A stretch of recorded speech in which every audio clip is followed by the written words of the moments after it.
Dia faly miarabantsika rehetra indray ry havana tonga amin'ny fotoana zay ianarantsika ny tenin'Andriamanitra hitombotsika amin'ny fahalalana tsara any Kristy Jeso. Ilaina angamba ny ampahatsiarovana antsika ny amin'ny hoe inona moa no mahatsara ny hitombotsika amin'ny fahalalana any Kristy Jeso. Kanefa alohan'izany dia mbola iara-mivavaka aloha isika hangataka ny fitarian'ny fanahy masina mba ho sokafany ny saintsika ahafantatra zay tiany Tompo ho fantatsika indray ny momba azy anio. Iara-mivavaka isika. Misaotranao zay Tompo noho ny faminramponao sy ny fitiavanao raha afaka hiaraka mandinika indray ny teninao mba ahafantaranay bebe kokoa ny momba anao ary arakaraky ny ahafantaranay bebe kokoa ny momba anao hatrany no hitombonay koa amin'ny fitiavana anao sy ny fahaizana miara-miaina aminao satria ianao no nidina teto tany mba hiara-miaina aminay. Tsy ho hainay atao anefa ny miara-miaina aminao raha tsy fantatray ny sitraponao. Koa dia mangataka aminao zay, sokafo ny sainay, ny fonay, ny fanahinay am'izay tianao ampianarina anay indray anio mba hahatsaratsara kokoa hatrany ny fiarahantsika miaina na de tsy hita ny masonay ianao mpamonjy eo. De ho voninahitra ao ny antom-pahavelomanay amin'ny anaranao no anaovanay izany vavaka izany. Amen. Raha vao nanomboka ity fandarana mitombo amin'ny fahalalana ny Kristy ity, isika de efa nanazava ihany zahay ny amin'ny hoe inona moa no mahazava-dehibe ny izao fandaharana atao eto amin'ny fampelezam-peo zao. Zava-dehibe ny ahafantarantsika ny momba azy io satria nanisy azy izy moa kanefa tsy fantatra ny momba azy indrindra fa ny kristianina, isika kristianina de mino fa misy antony nanirahana an Jeso Tompo tonga teto tany ary ny Baiboly no manambara amintsika izany. Isika zay efa nino satria efa nampianarina fa tenin'Andriamanitra ny Baiboly, efa noazavaintsika tany am-pendohana mihitsy ny mahatenin'Andriamanitra ty Baiboly ity, dia ao amin'ny Baiboly no anovozantsika ny fahalalana momba n'io Jeso Tompo io. Ary Jeso Tompo raha teto tany izy dia nampianatra ny mpianany izy ny momba azy. Kanefa raha ny tenany manokana rehefa nitsangana tamin'ny maty izy dia niaona tamin'ny mpianatra avy any Emaosy, izany ny voalaza amin'ny soratra masina, ary ny andinin'ny 7:20 ao amin'ny filazantsarany Lioka 4:20 de izao ny voalaza hoe de nanomboka hatramin'ny Mosesy sy ny mpaminany rehetra izy ka nanambara taminy ny hevitry ny teny milaza azy ao amin'ny soratra masina. Zany hoe raha nanambara ny tenany izy de izay voalaza ny soratra masiny testamenta taloha ihany no nentiny nanazava ny momba azy mba ahafantaran'ny mpianatra azy. Rehefa tonga tao Jerosalema indray izy tam'izany andro zany ary taorina fitsanganany tamin'ny maty ka nijoro teo anoloan'ny mpianatra ary gaga ny mpianatra. De izao ny voalazany hoe tsy maintsy ho tanteraka izay nanoratanahy amin'ny lalan'ny Mosesy sy ny mpaminany ary ny salamo. Noho izany dia ny soratra masina ihany no entiny nanambara ny momba ny tenany. Ka raha te hitombo amin'ny fahalalana ny Kristy isika de tsy maintsy zay ihany ny lalana zay aleantsika, fa tsy zay lovatsofina natantarain'ny olona tsisy ery nambaran'ny olona tsy ery no ianarantsika ny momba azy, fa izay ambara ny soratra masina. Efa nianarantsika, efa nidiniantsika nandritry ny lesona eo amin'ny 20 mahery eo ny momba ny Jeso tao amin'ny lalan'ny Mosesy. Ary am'izao fotoana zao tsika de eo ampandiniana ireo salamo manambara ny am' Jeso. Ary am'izany fanambaran'ny salamo zany no ahafantarantsika ny momba n'izany Jeso zany. Ary dia izany no nanomboantsika nandinika ny salamo voalohany, ny salamo faharoa. Izao sika de jerindray ny salamo 9:40 ary de ho raisintsika zay teny manambara ny Jeso ao am'izany salamo 9:40 zany satria ny soratra masina dia mampahatsiaro io salamo 9:40 io any amin'ny testamenta vaovao ho isan'izay salamo manambara ny Jeso Kristy. Ka ovakitsika ary ny salamo 9:40 ary de ho jerentsika hoe inona re no ambara n'io salamo io ny am' Jeso Kristy ary inona no ifandraisan'ny fiainan'i Jeso tamin'izy teto an-tany am'izay ambara ny salamo 9:40. Ho de ovakitsika ary io salamo io fa raha ny marina dia milaza an'ilay Kristy nitsangana tamin'ny maty io salamo 9:40 io. Ilay Kristy nitsangana tamin'ny maty ambara ny salamo 9:40. vakintsika ary zany salamo zany amin'ny anaran'ny tompo. Arovy aho Andriamanitro fa mialoka aminao aho. Hoy zaho ny am Jehova, tompoko ianao. Tsy misy soananako azo oarina aminao. Ary ny amin'ny olona masina ambonin'ny tany, ireo no olona tsara laza zay sitrako indrindra. Be ny fahoriana zay manova n'Andriamanitra hatakalo ny hafa, tsy mba hanatitra ny fanatitra anidiny aho, ary tsy mba ho tonon'ny molotro ny anarany. Jehova no anjara lovako sy kapokako, ianao no mampaharitra ny anjarako. Ny voafaritra ho anjarako dia eo amin'ny tany mahafinaritra eny manandova tsara aho. Isaotran Jehova zay manome sainay aho, ary na amin'ny alina aza dia mananatray ny foko.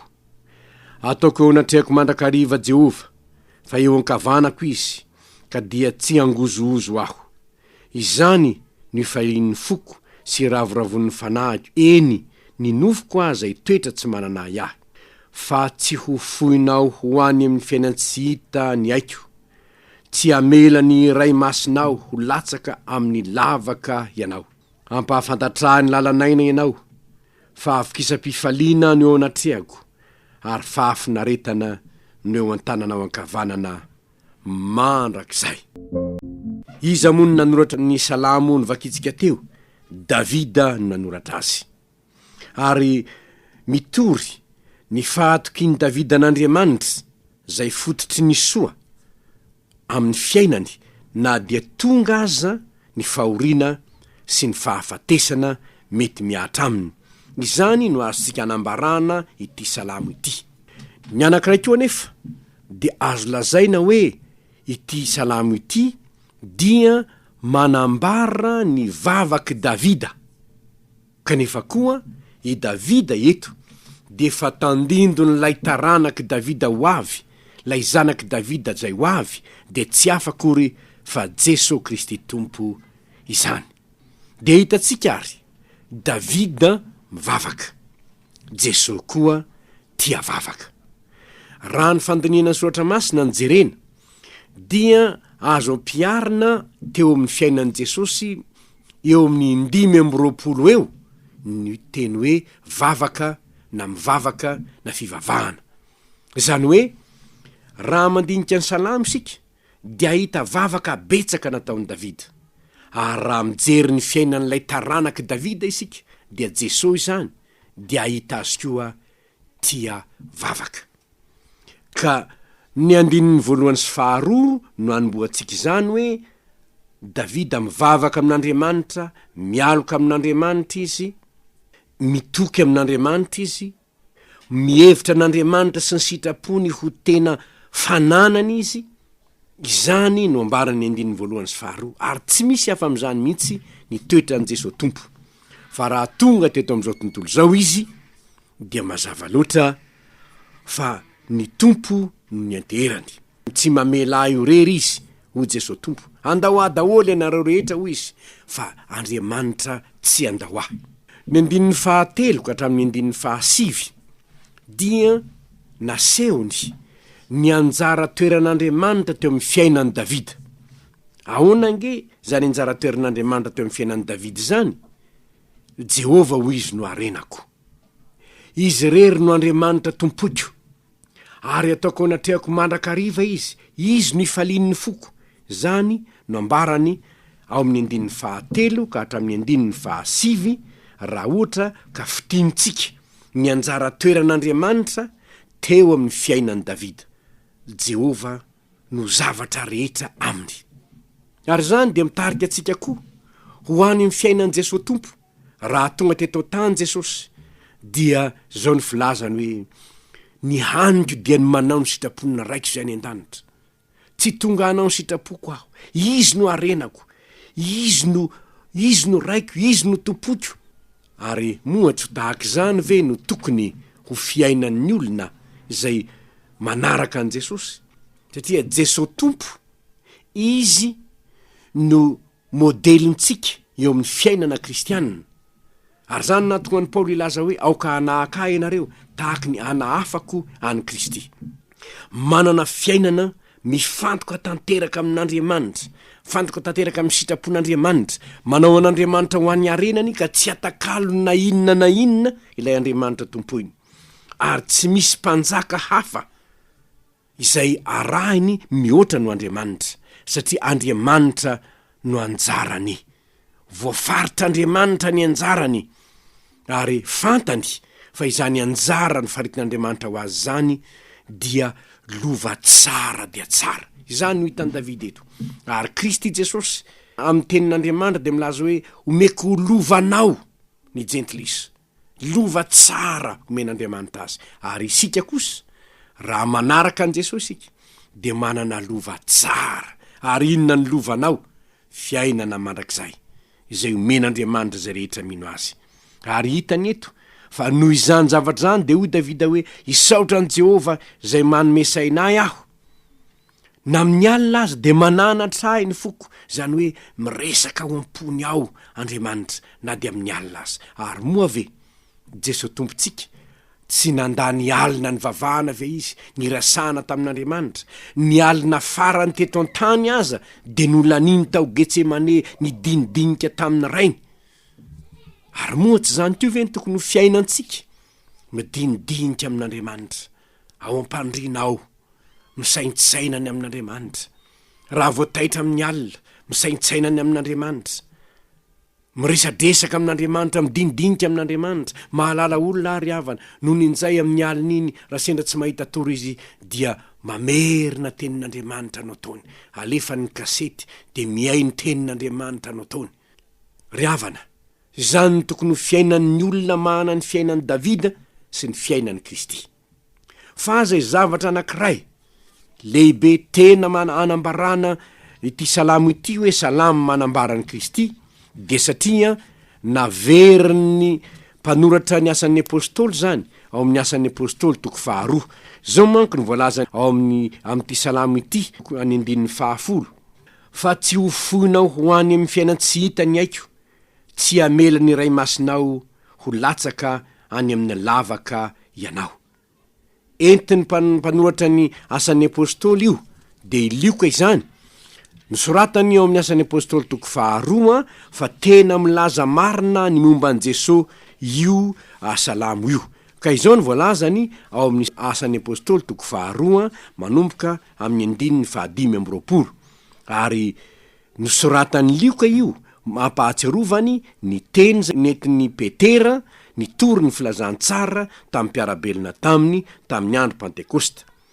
Izao ny filazany amin'ny 14 no anomboantsika fa Andriamanitra nanangana azy rehefa naafaka ny fanaintaina ny fahafatesana, satria tsy laitra zany ho azoniny izy. Fa Davida milaza azy hoe nijery an' Jehova teo anatrehako mandrakariva aho, satria eo ankavanako izy mba tsy angozoozo aho, dia izany no nifalian'ny foko sy ny ravoravon'ny lelako, ny nofoko koa hitoetra amin'ny fanantenana. Fa tsy ho foinao ho any amin'ny fiainana tsy hita ny aiko, ary tsy amela ny ray masinao ho tratry ny lo ianao. Nampahafantatra ny lalanaina ianao, hampifaly ahy indrindra amin'ny tavanao ianao.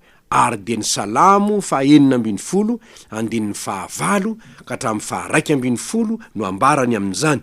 Izany hoe io salamo io dia fa faminaniana sahady ny amin'ny hahafatesan'i Kristy sy ny fitsanganany amin'ny maty.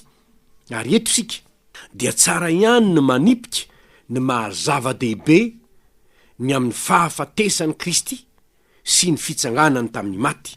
Fa na dia maty azy izy ka nalevina dia tsy tratry ny lo izy, tsy lo tahaka ny tsy nodivovoka tahaka ny rehetra ny nofiny. Tsy maintsy maty izy satria ny rano teo amin'ny azo fijaliana ihany no mitondra famelan-keloka ao antsika. Fa raha tsy misy raha latsaka dia tsy misy famelan-keloka, ary raha tsy misy famelan-keloka dia tsy misy famonjena. Eto ry havana dia tsara ny manamarika fa ireo karazam-pivavahana samihafa rehetra zay misy ety ambonin'ny tany dia mbola manao fanatitra ihany hatramin'izao.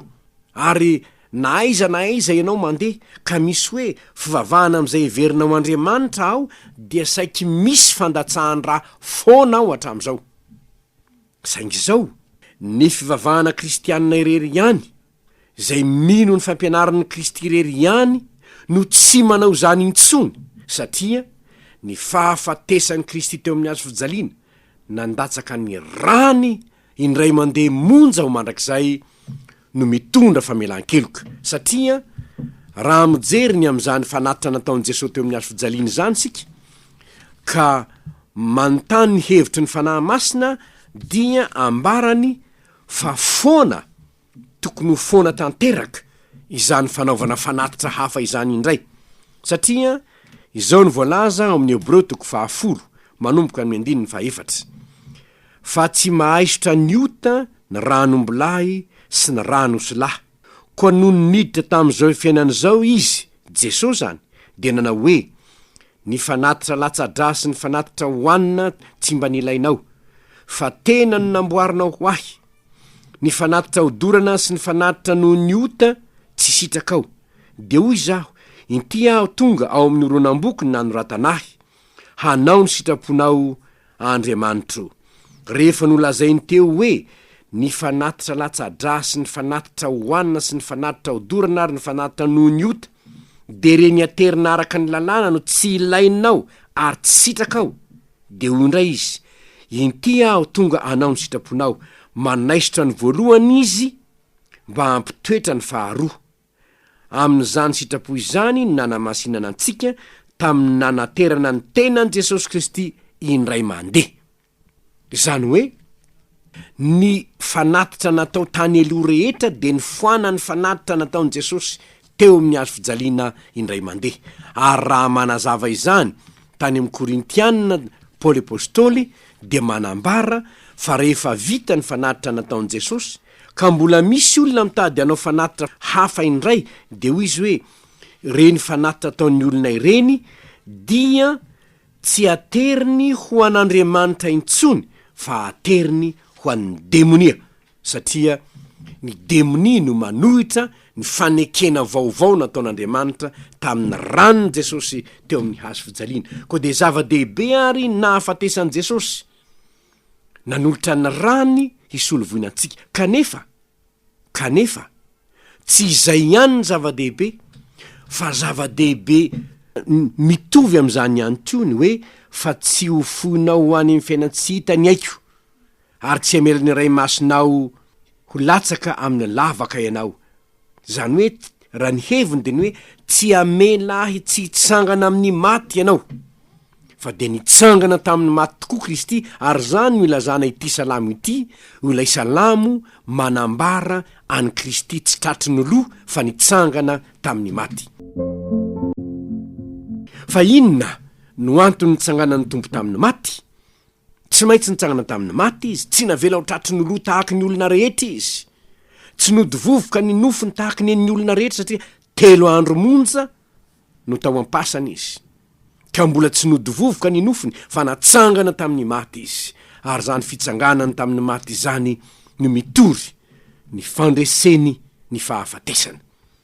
Sotra masina de milaza hoe ny fanahy zay manota no faty, kanefa rehefa resy ny fahafatesana de tsy manan-kery amin'ny olona izay nandresy fahafatesana ny ota. Ary izany no hitantsika tao amin'ny Kristy Jesosy, satria tsy nanota izy ka na de nalevina azy izy tsy azo ny fahafatesana no azoniny izy, nitsangana tamin'ny maty izy. Ary santatra zay efa nodimandry no ambarany amin'izany hoe fa efa nitsangana tamin'ny maty koa Kristy, ho santatra zay efa nodimandry. Ary ny fitsanganan'i Jesosy tamin'ny maty de mitory ny fandresen'ny herin'ny fahafatesana. Ka na iza manaiky an'i Kristy ho tompony, ho mpamonjiny, ho nanolotra ny ainy isolovoina azy teo amin'ny hazo fijaliana, de voavela eloko izy. Ary rehefa voavela eloko izy de tsy manan-kery amin'ny intsony ny fahafatesana, satria ny olona zay voavela eloka dia nandresy ny herin'ny ota, satria voavela ny fahotany, tsy manan-kery amin'ny intsony zany, tsy manan-kery hampiatra amin'ny intsony ny vokatry ny ota, de fahafatesana izay rehetra mino any Kristy. Ary noho izany ny finonan Jesosy no ananana fiainana mandrakizay. Mba tsy hoveja rehetra mino azy fa hanana fiainana mandrakizay. Mino azy naninona? Mino azy ho maty teo amin'ny hazo fijaliana isolovoina azy. Ary matoky fa ny rano teo amin'ny hazo fijaliana no azo ny famelan-keloko. Ary zany olony zany no manana fiainana mandrakizay. Ary zany natokony sotra masina ilaza hoe fiainana mandrakizay no men'Andriamanitra antsika, ary ao amin'ny zanany izany fiainana izany. Zay manana ny zanak'Andriamanitra no manana fiainana mandrakizay. Zay tsy manana ny zanak'Andriamanitra no tsy ahita fiainana. Fa ny zavatra fifaliana anankiray de izao.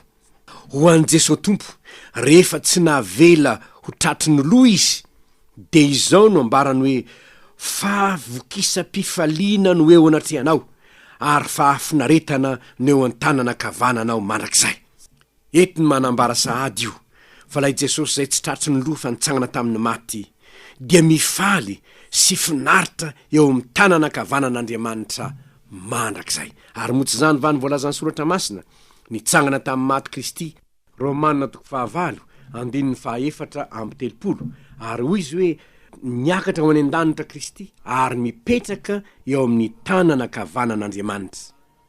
Finaritra ny Tompo, voalaza eto zany. Inona nefa anao taony eo? Mifona ho antsika izy. Lay mpanjaka ny mpanjaka mipetraka amin'ny tanana kavanan'Andriamanitra de mifona ho an'izay rehetra mino an'i Kristy, ho an'izay rehetra nanaiky an'i Kristy, ho an'izay rehetra efa nomena ny fiainana mandrakizay dieny ety an-tany noho ny fananana azy. Ary izao ny fifaliana ho antsika ny amin'izany, ny vokatra zany de zao mpandresy miaraka amintsika. Izy lay nitsangana tamin'ny maty, nandresy ny fahafatesana, nandresy ny Satana, ary nilaza hoe fanomena mihitsy ny fahefana rehetra ny an-danitra sy ety an-tany. Ary noho izany de tsy tokony eo ambany fahefany ny ota intsony isika, na eo ambany fahefany Satana intsony isika, satria efa manana ny Kristy nitsangana tamin'ny maty ary mipetraka eo amin'ny tanana kavanan'Andriamanitra, mpanjaka ny mpanjaka izy. Noho izany ry havana, de ampahery antsika rehetra, ianao zay efa nanaiky an' Jesosy ho tomponao sy mpamonjy anao, ianao zay efa mahalala ny fahefana nanany amin'ny fipetrahany eo amin'ny tanana kavanan'Andriamanitra ray, nahoana no angororo eo anoloany zao fiainana izao ianao? Rehefa fantatrao zany de tsy anatahotra ianao, fa avokisa-pifaliana no eo anatrehanao. Hoy Jeso, hoy ny vavaky Davida, raha mahatsiaro ny fanatrehan'Andriamanitra azy izy, ary mifaly sy miravoravo eo anatrehan'Andriamanitra ray nytio Kristy rehefa nahavita ny famonjena antsika teto an-tany izy. Ary izany fifaliany milanitra izany no nampidininy eo amponin'izay rehetra mino azy, ka nasa iny ny teny tamin'ny mpianatra hoe fiadanako no homeko anareo, tsy tahaky ny fanomeny zao tontolo zao. Ny fiadanana heverina ho misy eto am'izao tontolo zao ve? Amin'ny fotoana sasany de to misy tokoa zany fiadanana zany eto am'izao tontolo zao, nefa mandalo ihany zany, satria tsy maintsy tsy manam-pahoriana, manana adin-tsaina, na de ny mpanefo efo sy ny ambony indrindra eto am'ty zao tontolo zao ty aza, manana adin-tsaina tsy hainy vahany izy mazana, indrindra rehefa hiatrika lay fotoana hidirana amin'ny varavaram-bato izy. Rehefa nizay tsarony hoe to lalana tsy azo iverena intsony ty lalana izorako ity, inona nefa no ay any ambadiky ny fasana? Tsy manana fifaliana any izy, tsy manana fahafinaretana any izy, tahotra ny mameny ny fony. Fa izay rehetra manana ny Kristy kosa, hitako ny lala tsara ka izorako izy, azoko ny famonjena ka ho tanako. Ny manana ny Kristy ko ve? Jeso atra ty, Jeso atra ry. Ry havana, ny Salamo 4:20 dia manambara n'ilay Kristy tsy azo ny fahafatesana no azonina, ary manome fifaliana, manome fiadanana, manome fahafinaretana ho an'izay rehetra mino azy, tandindo ny Kristy. Davida raha nivavaketo. Koa noho izany, engania isika menakavy izay miaino zao tenin'Andriamanitra izao, de ifikitra amin'Andriamanitra ihany koa, tahaka ny fikiran'i Davida taminy, tahaka ny fikiran'i Jeso taminy, no ifikirantsika ihany koa amin'Andriamanitra. Ary de ravoravo isika, satria favokisa-pifaliana no eo anatrehan'Andriamanitra, ka hoaintsika tao ny faly na de ao anatin'ny fizahan-toetra azy ety an-tany, fa mety mitranga izany. Ary rehefa zany ny fiainanao, de ho tarafin'ny olona ny fiainanao, ary marobe ny olona anatonanao koa, satria hitany eo aminao ny fahazavana. ary raha izany no izy dia tena ho tanteraka aminao tokoa zao faminaniny zao no hoe fahavokisam-pifalian'Andriamanitro no eo anatrehanao. Hiravoravo am' Jehova aho satria efa niain'ny fitarainako izy. Enganery havana nisika rehetra samy ay miravoravo eo anatrehan'Andriamanitra tahaka ny Kristy, ka naizanaiza leanao de ho tsaronao fa manatrika anao ny tompo, ka na zavatsarotra aza leanao de ho ainao atao ny teny tahaka ny Davida hoe tsy atahotra ny loza aho fa ianao no amiko. Ivavaka isika. Misaotranao zay tompo noho ny famindramponao sy ny fitiavanao, fa ity salamo ity dia manambara aminay ny fahasambaran'ny olona mialoka eo amin'Andriamanitra, manambara aminay an'ilay Jeso Kristy maty nefa nitsangana tamin'ny maty mba ho fanamarinana anay ny rany sy ny fitsanganany tamin'ny maty. Tompo mangataka aminao zahay, aoka mba hialoka eo aminao mandrakariva izahay, aoka mihitsy ay mifaly amin'ny fanatrehanao isan'andro zahay, ka naizanaiza misy anay na toinona lalam-piainana izoranay de iravoravo eo aminao zahay ry Kristy tompo malalanay io de ianao la efa maty ny solovonanay nefa nitsangana tamin'ny maty mba ho fanamarinana anay. De ho voninahitr'Andriamanitra ny fisinay aty an-tany amin'ny anaranao Jesosy no anaovanay izany vavaka izany. Amen.